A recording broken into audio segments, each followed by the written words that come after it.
Hello everyone, welcome back to my channel. इस video में हम करेंगे क्लास 12 की पॉलिटिकल साइंस का chapter number 3 politics of plan development. Last video में हमने फर्स्ट 5 ईयर प्लान के बारे में पढ़ा था, जो कि 1951 से 1956 तक रहा। फिर ऐसे ही सेकेंड 5 ईयर प्लान आया, फिर थर्ड, फोर्थ और इसी तरीके से 12 5 ईयर प्लान्स जो थे वो आए थे। तो पिछले वीडियो जो थी उसमें हमने क्या पढ़ा था, फर्स्ट 5 ईयर प्लान जो है उसके गोल के बारे में पढ़ा था, जो कि एग्रीकल्चर इंडस्ट्री जो है, एग्रेरियन इंडस्ट्री जो है, एग्रेरियन सेक्टर जो है उस पर फोकस करते हैं। लेकिन ये जो सेकंड वन है इसके बारे में हम पढ़ेंगे कि सेकंड जो 5 ईयर प्लान है, 5 FYP मतलब 5 ईयर प्लान जो है वो हैवी इंडस्ट्रीज पर फोकस करता है।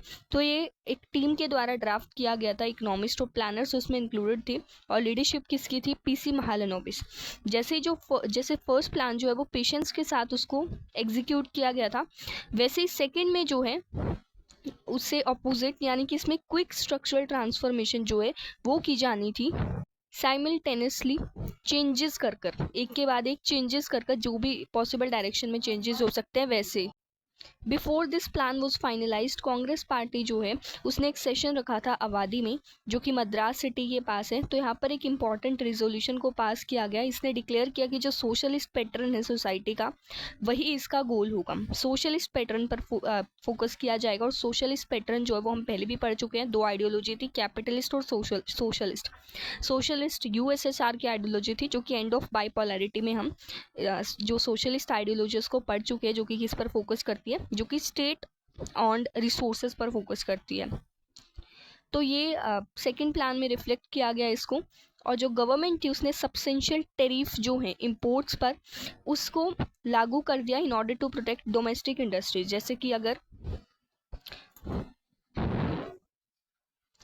ये कोई दूसरी कंट्री है और ये इंडिया है, तो अब इस कंट्री से जो यहाँ पर जो भी गुड्स जो हैं, जो सामान वगैरह जो हैं, यहाँ पर जो सामान इंपोर्ट किए जाएंगे इंडिया में, तो यहाँ पर टैक्स लगा दिया जाएगा।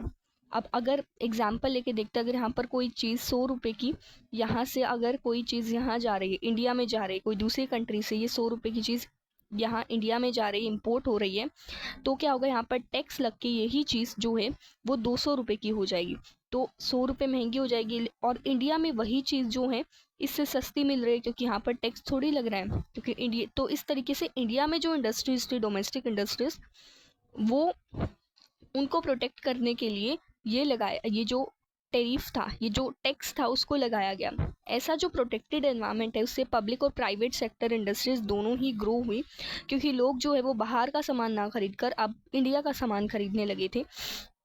जैसे जो सेविंग्स और इन्वेस्टमेंट है, जैसे ही वो ग्रो हो रही थी इस पीरियड में, अब बल्क ऑफ दीज इंडस्ट्रीज जैसे कि electricity, railway, steel, machinery, communication, तो ये भी डेवलप हुआ, ये सारी चीज़ डेवलप हुई पब्लिक सेक्टर में। और ऐसा जो पुश था इंडस्ट्रियलाइजेशन का, मतलब एक तरीके से इंडस्ट्रियलाइजेशन जो है उसको पुश करना, तो इससे इंडिया के डेवलपमेंट में एक टर्निंग पॉइंट आया। हाउएवर इसमें कुछ प्रॉब्लम्स भी थी, जैसे कि इंडिया जो है टेक्नोलॉजिकली पहले बैकवर्ड इंडिया को माना जाता था, तो so it had to spend precious foreign exchange to buy technology.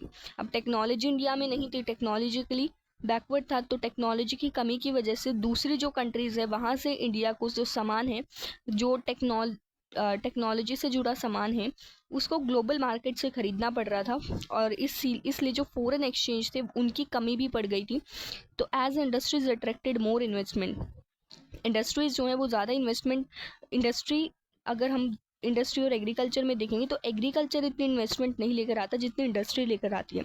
तो जो फूड शॉर्टेज की पॉसिबिलिटी थी वो बढ़ गई, एंड इंडियन प्लानर्स जो थे they found balancing industry and agriculture really difficult. मतलब इंडस्ट्रीज़ को बैलेंस करना, एग्रीकल्चर और इंडस्ट्री दोनों को साथ में बैलेंस करना बहुत डिफिकल्ट था। तो थर्ड प्लान जो है वो इससे डिफरेंट था, सेकेंड वाले से डिफरेंट था।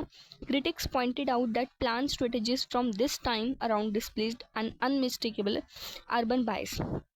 तो अब यहाँ पर एक क्रिटिक्स भी है कि जो प्लान की जो स्ट्रेटेजीज थी, तो इसने एक अनमिस्टेकेबल अर्बन बायस क्रिएट कर दिया, मतलब एक अर्बन पार्शियलिटी जो है उसको क्रिएट कर दिया।